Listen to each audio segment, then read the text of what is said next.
Hello and welcome to this match preview of Manchester United versus Liverpool on Sunday at Anfield. I've got with me Joey and Joshua to discuss the game coming up. Now it's going to be a difficult game this. It's always difficult away at Liverpool. They're in some really good run of form lately. They haven't lost in the league since I think when we beat them a while ago, and when we played them they were really playing pretty awful. How do you see this game going, Joshua? Personally, I don't think this is actually a must-win game for us. I think it's more of a mustn't-lose game, to be honest. How do you see it going? I don't agree with the statement of it's a massive game. There's no doubt in that, and it will give whoever wins it so much momentum going into the final couple of games. It is a mustn't-lose game, but I don't think it is a vital game to win. I do think there is plenty more hard games coming up for both teams. Liverpool go to Arsenal next week, and Manchester United got a winnable game at home to Villa. However, it will be a real statement of intent from Manchester United or Liverpool. Whoever picks up these 3 points, it's a massive game. There's no doubt about that. I wouldn't say it's a must-win, but it's a really important game to kick on for the top four. Yeah, it could really give us some momentum if we do win it, because it will put us put us a few points clear of them, because we're only 2 points clear of them at the moment. So if we were actually to win, we'd be 5 points clear, which would make it very hard for Liverpool to come back, especially with that game next away at the Emirates. So I don't know how you see it going, Joe. I mean, it's going to be a difficult game, isn't it? But we really can't afford to lose this game, really, because the momentum will be with Liverpool then. But a draw wouldn't be the worst result possible. I mean, I'm not saying we should go out there for a draw. I mean, obviously we've got to try and win the game, but if we do get a draw, it's probably a better result for us than it is for Liverpool. Well, yeah, because of the following week, we have Villa. The following game, we have Villa and they have Arsenal. But I'm saying, if you could really lay down a marker, if United can win this game, because it seems, looking around, it seems that every neutral who's not a United fan or not a Liverpool fan thinks Liverpool's going to win this game. Everyone thinks that Liverpool's playing this great football, when honestly they didn't look good against Swansea. They didn't look good against Bolton. They're not the same team they were last year on this run. They had a good run since December, don't get me wrong, but we had a good run too. We went 20-some games with only 2 losses. So I think if we can win this game, that would be, I mean, I'm not saying it would be guaranteed, but then they got to go play Arsenal the following week. They could potentially, if we handled our business against Villa, be 8 points back. And then you would have to feel it'd be almost impossible to overcome. They're going to be up for it. The atmosphere is going to be, what it is. It's going to be interesting. It's going to be a nail biter, to be honest. I don't see December happening again for either side. I think it's going to be a tight affair. And I think that a mistake will cost one of these two teams the game. I think a stupid mistake, a penalty, something stupid, can be the difference. Yeah, definitely. I mean, as you said there, we went on that run where we only lost a couple of games in about 20 odd games or something. So, and obviously Liverpool haven't lost in the league for a long while. I don't know what you think, Joshua. If you think it's more a fact that the Premier League teams have been poor. I mean, we've looked at them, a lot of them in the Champions League and the Europa League, and none of them have got through. So it's more, I think, probably more that the teams have actually been poor in the Premier League rather than that great. I mean, true with us and Liverpool haven't lost that many of lately, but neither team's been. I don't think it's been playing that well. I mean, I don't really fear Liverpool like I did last season, even though we're not that great. I don't know what you think there. It's always hard to win a game in the Premier League. You could play the likes of a relegation candidate one week, and you could play Burnley, you could play Leicester. Then next week you could play Chelsea. Every game is a tough game in the Premier League, I would say. And Liverpool, we have to give them credit for the run they've been on, and the only unbeaten team in the league in 2015. Okay, the English teams have struggled in Europe, the likes of Chelsea, Man City, Liverpool, Arsenal, Everton. All of them have struggled in Europe past the knockout stages, past the group stage.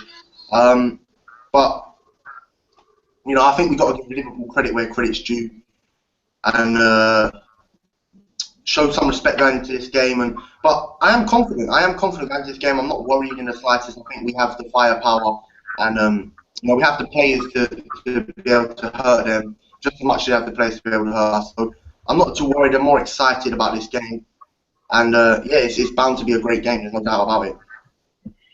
Yeah, I think I was more worried about the Arsenal game the other week than this one because Arsenal can score a lot of goals, and this.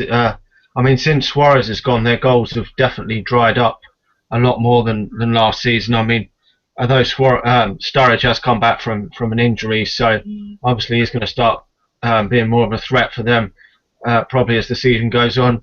I don't know how, Joe, how you see them causing us any problems. I mean, they have got some decent players in their team, but I don't really feel that worried about their players, to be honest. Even though our away form has been shocking, as we know.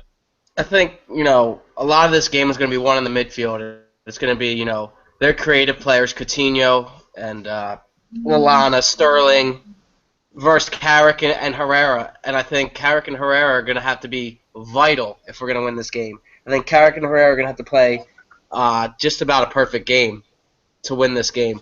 But I think they have some weaknesses. You know, Mignolet's been playing better, but he's still shit. He's still a shit keeper.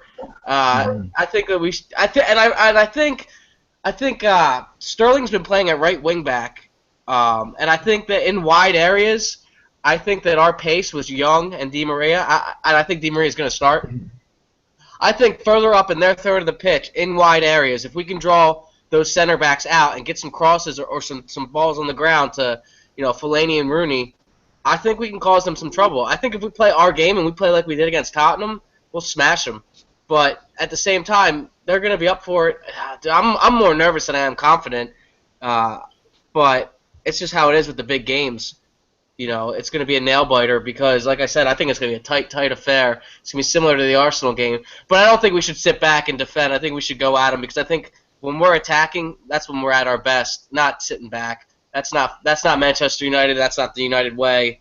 I think we need to go out there with some confidence, and I think they will because I think that Tottenham result came at the perfect time. It came right after that Arsenal loss, where you know we could have went in Tottenham at home and laid a duck and just got shit on, but we didn't, and we actually proved that we're a good footballing team, and it was our best performance of the whole season. So I think that there is some tactical things that Louis van Gaal will pay attention to. Like I said, wide areas, the middle of the park. You know, they're going to have probably Joe Allen and Jordan Henderson. I think Henderson is so overrated. I think he's crap. That's my opinion, but, you know, somebody will call me an idiot in the comments, I'm sure. But I think that the 4-3-3 and it'll be 4-1-4-1 when defending. I don't know. It'll be interesting. Like I said, I'm interested to see Louis van Gaal's game plan.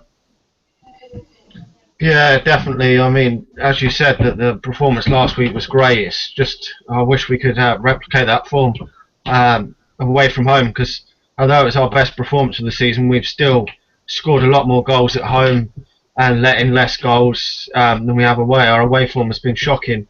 I don't know, Josh, where you see how you see us lining up. I mean, our away form hasn't been great. We've dropped a lot of points and we've got a lot of draws away from home. I mean, surely we need to be doing better on the road if we want to get into this top four and get. I mean, I know we beat Arsenal away from home, and we're the only ones to defeat them at the Emirates. But all the away performances haven't been good. Even the ones that we've won have all been pretty average performances. I don't know would you keep the same team as we played against Tottenham, or do you think Di Maria should come back into the team? I mean, they do say good teams win when they're not playing well. And, you know, we didn't play well at Southampton. We got the win there. We didn't particularly play well at Arsenal. We was outplayed throughout the first half there. Still got the win. And I think Manchester United has been grinding out the results each week. Even when we haven't been playing well, grinding out the results. In terms of a lineup, I would have to agree with Joey. You know, you have to really go attacking, try and get at Liverpool from the get-go, and try and, you know, get some nice early goals in. Settle the nerves. Obviously, it's got to be David De Gea at back in between the sticks. You know, he's been in goal all season without a let up. Right back is questionable. Valencia has made a lot of mistakes recently. I'll chuck Rafael in there, maybe give him a go. And I think we've got to go with Smalling, who's been absolutely monumental in recent games for us, alongside Rojo if he's fit. He's not Daily fit. Blind would have to be. He's not fit, Rojo. No. He's fit enough for the bench, but not for the start, he said. Yeah. Looks like it's going to have to be Phil Johnson by the looks of things. Daily Blind, I think he done a solid job last week at left back against Tottenham. I think he can fill in there once again. The midfield is quite questionable. There's so many players we can get, and I think Carrick should definitely play. Sign a new 1-year extension today, and it's just we look so much of a better team when he's playing. And then go with maybe under her team as well. Di Maria or Mata is questionable. It depends what your fancy is. We played our best football this season with Mata in the team last week, and he worked his socks off. But Di Maria, he can make something happen at any moment. So that one, I'm not even going to try and throw my hat on what Louis van Gaal's going to do there. Fellaini is bound to play to ruffle up some of Liverpool's defenders and try and get in and amongst them. And Rooney up top. That's how I think it. That's how I see it lining up. Ashley Young also on the wing causing some trouble. Yeah, I've got a feeling that Juan Mata will probably be dropped to the substitutes bench. I reckon he probably will bring Di Maria back in. I don't know if you'd go for a sort of similar lineup to that, Joey. I mean, he doesn't seem to. I don't think he'd keep Juan Mata in, but you never know. I mean, Di Maria did look a little bit better, I thought, against Arsenal. I mean, he provided the assist for Wayne Rooney's goal. I mean, it was just the fact that he stupidly got sent off. Yeah, it happens. So I mean, that shows he cares. We got into that. We had a nice spiel about that. I wouldn't be surprised. I said this last week for the Arsenal preview that I wouldn't be surprised if 3 at the back returned. I wouldn't care because it doesn't bother me. I think it's a decent formation. But I don't know. I think I'll go with the same exact team. What would I do? I would go with Di Maria out wide instead of Juan Mata. You can always bring Mata off the bench. But I just think Di Maria's pace running at their fullbacks or their wingbacks and pinning them back is vital. And I think, I mean, come on. Can you imagine Di Maria against Sacco and Emery Chan? He'll cause them nightmares. I would start Di Maria because, like I said, he's a big game player. He's man of the match in the Champions League final. And like Josh said, like that, anything can happen. He can just create something out of absolutely nothing. And I think his pace is really vital. I would like to see Di Maria in the midfield 3, but that's not going to happen. And I haven't really given thought to a team with that happening. But like I said, I think Van Gaal will stick to the same team, and I think I'll keep Di Maria on the bench and use him as an impact sub. But what would I do? I would start Di Maria. Yeah, I probably would just go for Di Maria. I mean, I thought Juan Mata didn't have a bad game against Tottenham. I was a bit surprised he played there. But we've seen him away from home not show up. And if he doesn't show up, he was on the right side. He's leaving Valencia, who's not a right back, and Valencia will start. He ain't chucking Rafael in there. As much as we wanted to see that happen, it's not going to happen. Valencia is going to start, and if Mata starts and he's not having a great game and he's not doing well and he's not holding on to the ball, they're going to attack that side all game long until he changes something. And I don't think Valencia is able to handle that. That being said, Di Maria also was at fault for he wasn't at fault, but he was kind of just standing there for Monreal's first goal in the Arsenal game. So that being said, if Di Maria does start, he's going to have to realize, and he should, because he's played 4-3-3 out wide before from under Mourinho at Real Madrid. He's going to have to realize he's got to get back and do a little bit of defensive work. So it's going to be interesting. There's so many storylines going into this game. Like I said, if we win this game, I don't think they beat Arsenal, and I think they're done. So that is what's riding on this. If we draw, it's good for us because I still don't think they beat Arsenal. If we lose, people will freak out. They'll get their heads down, say we're not getting top 4, but it's not over yet. No, I think if it is a draw, I think it will still be on a knife edge because we've still got to play.